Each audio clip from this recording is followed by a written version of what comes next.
barrière de Planck, puisque ça, on sait qu'à cet instant n'existait encore aucun objet, aucune étoile, etc. Donc, si on est dans une situation comme ça, où ceci vaut 15 milliards d'années, ça veut dire qu'il est absolument impossible d'observer quoi que ce soit qui est plus que 15 milliards d'années. Ça voudrait dire qu'il serait ici, et on ne peut rien voir ici. D'accord? Non? Ah non, d'accord. Non, voilà. En fait, c'est 15, mais il se trouve que ce que permettent de prédire les modèles de Big Bang, on n'a pas suffisamment de précision aujourd'hui pour dire c'est 15, on sait que c'est entre 10 et 25. Mais par ailleurs, autre point, quand on regarde les étoiles, on voit des étoiles qui vont de 0 à 14 milliards d'années.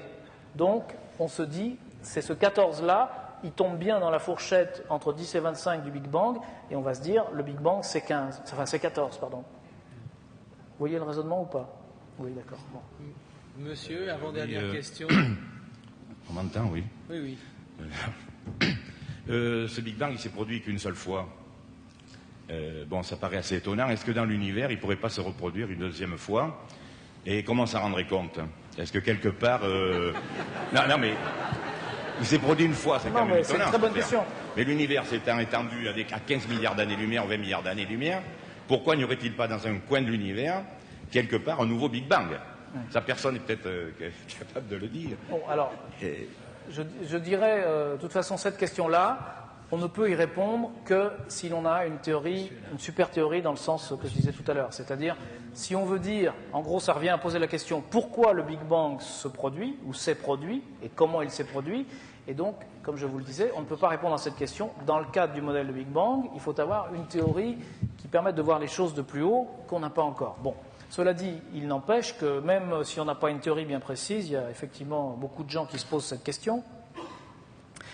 Et l'idée, c'est que ici, il y aurait donc un événement qui ne serait pas à ce point-là, mais ce point-là, et que finalement, il y a un événement ici qui est qu'il y avait avant quelque chose, je ne sais pas, une sorte de pré-univers, si vous voulez, et que, avec un temps déjà défini, d'accord, et qu'il y a eu ici un événement qu'on appelle le Big Bang. Bon, ben, c'est tout à fait possible, et si ça s'est produit, pourquoi ça ne se produirait pas également d'autres fois, à d'autres endroits, mais à d'autres endroits, non pas dans notre univers qui est ici, mais dans cette espèce de pré-univers. Bon, soit, mais ce pré-univers, nous, tout ce à quoi on a accès, c'est, je dirais, notre propre univers, qui est ceci, qui est une partie de ce pré-univers. Donc tout ça nous reste absolument inaccessible, et c'est une physique dont on n'a aucune idée. Donc je dirais, vous pouvez imaginer que ça existe, qu'il existe d'autres univers, mais s'il n'y a aucun moyen d'avoir la moindre connexion avec ces autres univers, c'est du domaine de la métaphysique, c'est pas tellement différent d'un rêve ou quelque chose comme ça. Donc vous pouvez dire ce qui se passe dans vos rêves, est-ce que ça existe ou pas? À vous de répondre, mais de toute manière, vous ne pourrez jamais prouver à votre voisin que ça existe, si c'est le cas. Donc c'est un petit peu la même chose ici. On peut très bien imaginer des belles théories, mais si c'est quelque chose qui est dans un autre univers, complètement disconnecté d'une autre, on n'aura jamais aucun moyen d'échanger du rayonnement, de la matière, de la gravitation, quoi que ce soit. Donc ce n'est pas le domaine de la physique, là, on est dans un domaine différent. Alors, notre dernière question à monsieur qui l'a demandé. Oui, je triche un peu parce que j'en ai une deuxième après, si c'est permis. La première, c'est quelque chose qui me tracasse. J'ai pris dans un livre, un excellent livre d'initiation à la cosmologie, et je reviens sur la notion d'expansion et de vitesse. Dans les modèles relativistes, la notion de distance propre entre deux objets. Cette distance propre entre deux objets est proportionnelle au facteur d'échelle et est proportionnelle également à la distance comobile, qui est leur distance, disons, actuelle. Puisque le facteur d'échelle est fonction du temps, je peux dériver cette expression et j'obtiendrai bien la vitesse, je dirais de fuite, je ne sais pas comment il faut l'appeler, des deux objets entre les deux. Et donc, si je prends des objets suffisamment loin l'un de l'autre, moi j'en déduis qu'on doit pouvoir trouver des objets qui s'éloignent plus vite que la vitesse de la lumière, même si ce n'est pas ce que je mesurerai. Tout à fait. C'est tout à fait vrai. C'est-à-dire, si vous prenez deux galaxies très lointaines, ce qu'on appelle leur vitesse d'expansion, qui est exactement ce que vous définissez comme la dérivée de la distance propre, est supérieure à la vitesse de la lumière, ce qui ne pose aucun problème, parce qu'en fait, ça n'est pas une vitesse par rapport à l'espace, mais rappelez-vous, c'est une expansion de l'espace. Donc, on l'appelle vitesse parce qu'on la mesure comme une vitesse, et dans les premières interprétations, on pensait que c'était des vitesses de déplacement dans l'espace. Mais rappelez-vous ce que je vous ai dit, c'est en fait l'espace qui enfle lui-même.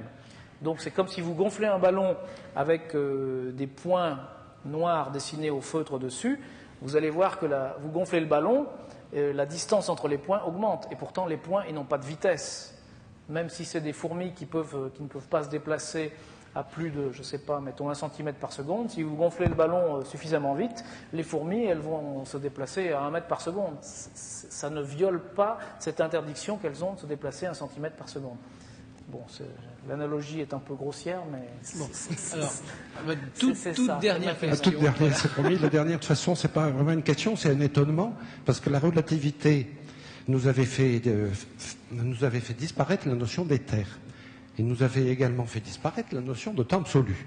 Aujourd'hui, on retrouve un temps cosmique dans lequel vous décrivez toute l'évolution de l'univers et qui est commun à tout le monde, qui me semble unique. Et en plus, le rayonnement fossile, on peut mesurer notre déplacement par rapport à ce rayonnement fossile, ce qui nous donne une espèce de direction privilégiée. Bon, 2 questions. Bon. Je commence par la dernière. Effectivement, on peut mesurer notre déplacement par rapport à ce rayonnement, mais il faut bien comprendre que ce rayonnement a été émis à l'époque de la recombinaison par de la matière. Donc quand on dit qu'on va mesurer notre position par rapport à ce rayonnement, ça veut dire qu'en fait, on mesure notre position, ou notre vitesse plutôt, excusez-moi, par rapport à la matière qui a émis ce rayonnement. La matière qui a émis ce rayonnement, en fait, comme c'est à très grande échelle, ça veut dire, en gros, l'ensemble des étoiles, des galaxies qui peuplent l'univers. Ça veut donc dire qu'on détecte notre mouvement par rapport à l'ensemble de la matière de l'univers. C'est à peu près ça. Et on a donc montré qu'on était en mouvement. Et ce mouvement, on le connaît en partie. D'abord, il y a le mouvement de la Terre autour du Soleil, il y a le mouvement du Soleil qui nous entraîne dans la galaxie, et puis il y a le mouvement de la galaxie qui est attiré par d'autres galaxies. Tout ça en plus de l'expansion, ce n'est pas l'expansion qu'il s'agit. Donc finalement, ça veut dire que par rapport à la moyenne des galaxies, eh bien, notre propre galaxie bouge aussi. Et finalement, c'est le principal résultat de ces mesures que vous mentionniez. L'autre question, c'était quoi ? Le temps cosmique, oui. Eh bien, oui, alors... Mais ça, il y a un petit livre qui s'appelle Le temps et sa flèche, où j'ai exactement traité tout ce problème. Mais pour être rapide, en relativité générale, et en général, vous ne pouvez pas synchroniser les temps de différents observateurs ou de différents systèmes. Bien, il se trouve que les modèles cosmologiques, qui sont des solutions de Big Bang, qui sont des solutions de la relativité générale, sont des solutions, comme je l'ai dit, où la géométrie est relativement simple, et il y a dedans une régularité telle, dans le sens de la fameuse homogénéité qui est exprimée par le principe cosmologique, que cela permet d'introduire précisément une possibilité de synchronisation et donc d'introduire un temps cosmique. C'est-à-dire que, pour le dire autrement, les solutions cosmologiques qui correspondent au modèle de Big Bang sont des solutions particulières de la relativité générale, et je dirais même particulièrement simples, pour lesquelles il est possible de définir un temps global, donc un temps cosmique, alors que dans d'autres solutions, ça serait impossible. Bien, Marc Lachesseray, un grand merci.